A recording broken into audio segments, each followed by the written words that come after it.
여러분 안녕하십니까, 누리PD입니다. 자, 이재명을 법원에서 잡는다, 사법 리스크로 해결한다. 그걸 3년 동안 공격을 했었죠. 계속해서 3년도 더 됩니다. 어떻게 보면 대선 후보 되기 전부터 이재명은 공격을 받았으니까 거의 한 4년 가까이 된다라고 보는데요. 와, 대한민국 역사에서 이런 사람이 없었죠. 이런 인간이 없었습니다. 그렇게 융단 폭격을 맞고도 그 사이에서 계속해서 자신의 신분을 상승시켰죠. 존재감을 더 키웠고 자신의 볼륨을 계속 키워갔습니다. 경기도지사 하던 사람이 어쨌거나 지금 현 시점에서는 당대표에다가 국회의원도 뭐 한 번 더 하게 됐고요. 그리고 지금 대선 후보 되기 직전에 와 있습니다. 이제 이대로 가면 뭐 상식적으로 보게 되면은 뭐 차기 대통령 거의 유력하다라고 보는 거죠. 외신은 벌써 이재명을 대통령으로 보고 있더군요, 벌써. 주요 외신들을 보십시오. 가보시면 이제 대한민국이 이제 대통령 선거 다시 하면은 지금 현 여권, 이제 여당도 없습니다, 현재는. 누가 나와도 안 된다라는 게 이제 이 대세처럼 되어 있죠. 그렇지만 세상이라고 하는 것은 항상 변수가 있습니다. 저는 이재명이 절대로, 문재인이 그 대통령이 되던 그때처럼은 되기 어렵다라고 봅니다.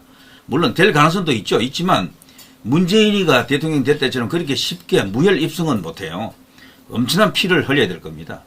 그리고 이번에 이 무는요, 특별히 호남으로부터 굉장히 비호감이 지수가 굉장히 높아진, 호남에서 그닥 이렇게 선호하는 인물이 아닙니다.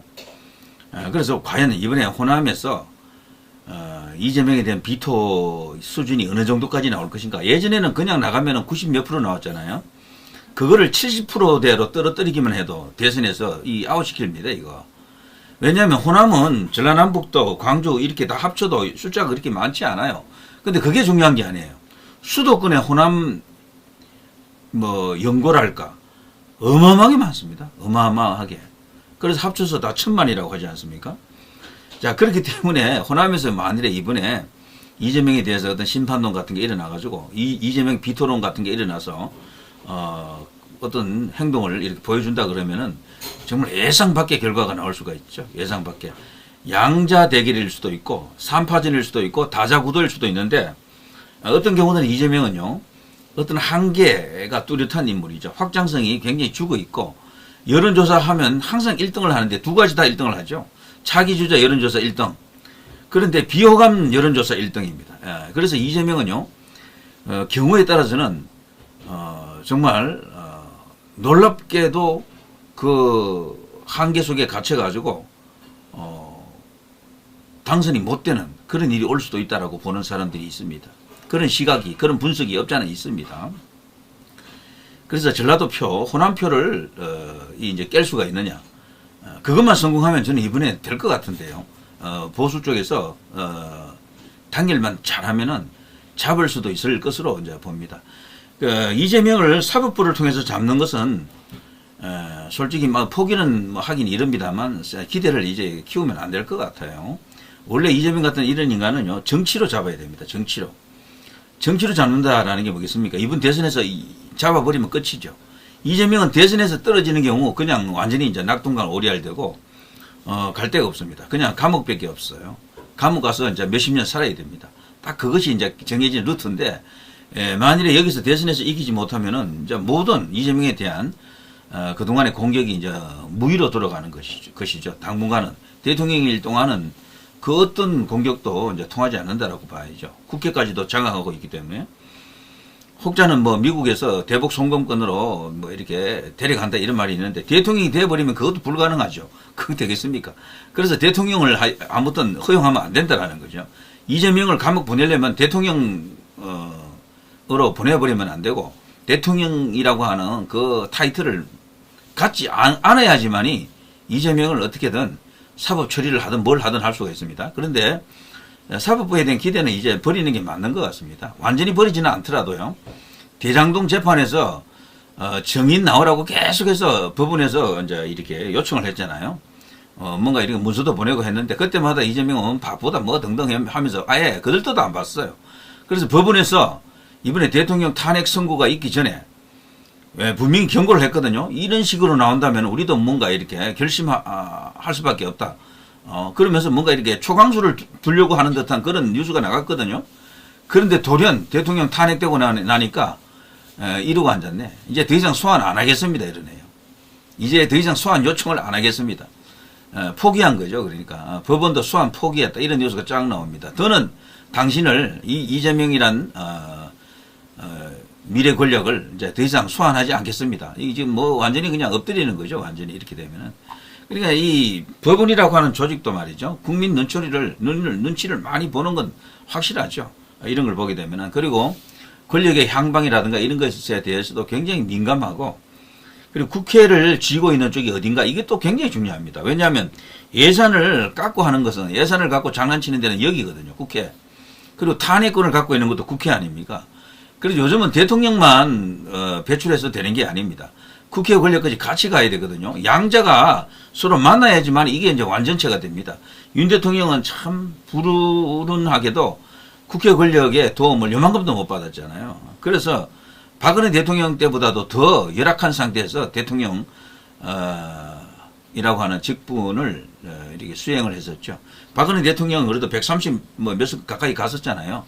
그러니까 그때는 의석이라도 그래도 과반은 안 돼도 뭐 꽤 많았잖아요. 그럼에도 불구하고 나중에 탄핵 당했지만 윤 대통령은 108석이잖아요. 108석. 근데 108석이라도 그 중에 또 다른 생각을 갖고 있는 의석이 또 몇 개 있고, 그러니까 너무 간당간당한 상태에서 정치를 하다가 결국에는 이런 어떤 탄핵이라고 하는 사태가 이제 이렇게 나온 거죠. 자, 아무튼 이거 정말 말이 안 된다라고 봅니다만, 이재명에 대한 그야말로 이거는 완전 특혜입니다. 특혜. 이런 적이 없었습니다. 대한민국에서 이렇게까지 우대해가면서 지금 이재명 재판이 도대체 몇 개입니까? 법원도 소환을 포기해버리니 재판부가 다음 기일부터는 아예 부르지도 않겠다. 증인신분 없이 공판을 진행한다. 근데 이 재판이 이거 하나만 거치면은 뭐 그나마도 다행인데요. 다른 재판에도 영향을 주지 않겠나. 이게 또 시금석이 돼가지고요. 그러니까 지난번에 공직선거법 2심 재판, 그게 결정타였습니다. 그게 무죄가 뜨면서 법원 자체도 뭔가 이상한 상황으로 지금 들어가 버렸다. 서울중앙지법 형사합의 22부 조형우 부장판사 심리로 열린 화천대유 자산관리 대주주 김만배, 유동규 전 성남도시개발공사 기획본부장 등 대장동 민간업자들의 배임 혐의 속행 공판에 이재명은 또다시 불출석했죠. 이미 4차례 기일에도 정인으로 채택되어 있었지만 출석하지 않았고, 이와 관련 재판부는 국회의원은 불체포 특권이 있다.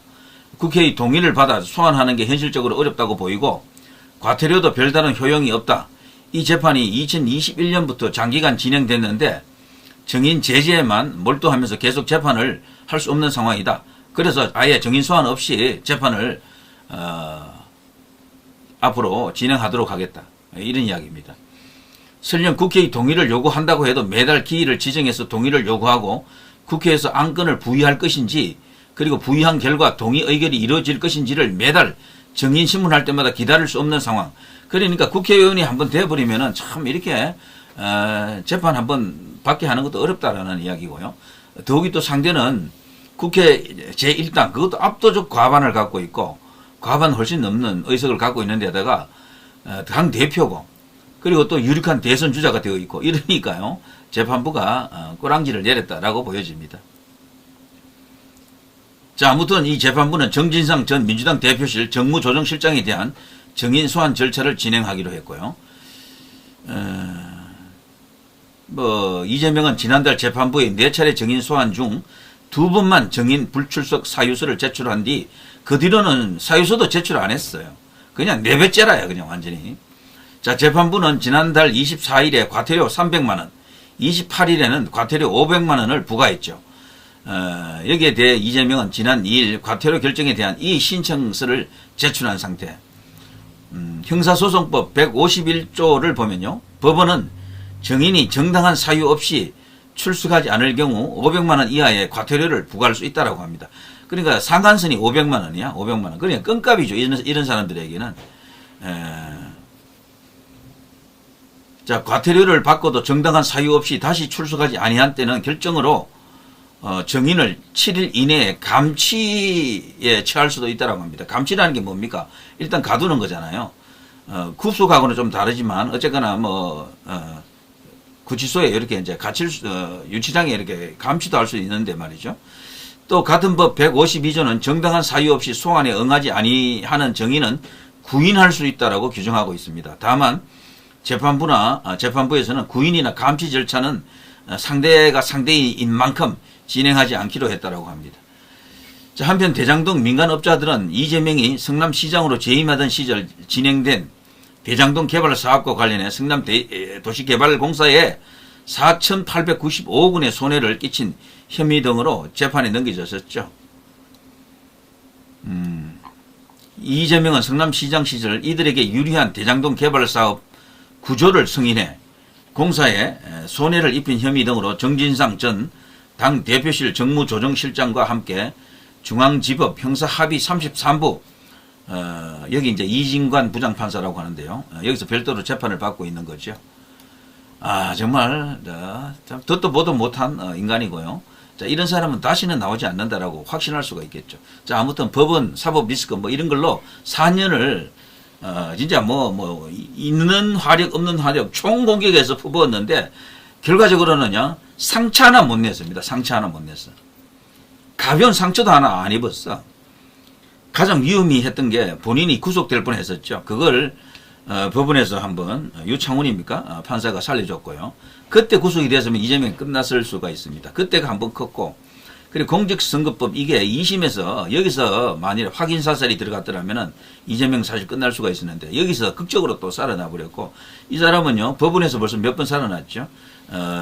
멀리로 가면 권순일에 의해 가지고 거기서도 공직선거법 등으로 해서 끝났을 수가 있는데, 그러면은 아예 출마를 못해요 이재명은. 그러면은 국회의원도 안 되고 있을 텐데 그럼 끝났지. 정치적으로 완전히 매장될 수밖에 없는데 여러 고비가 있었는데 그걸 전부 법의 도움으로 살아났다라고 볼 수가 있습니다. 그러니 사법 리스크에 대한 이야기는 너무 안 하는 게 좋겠어요.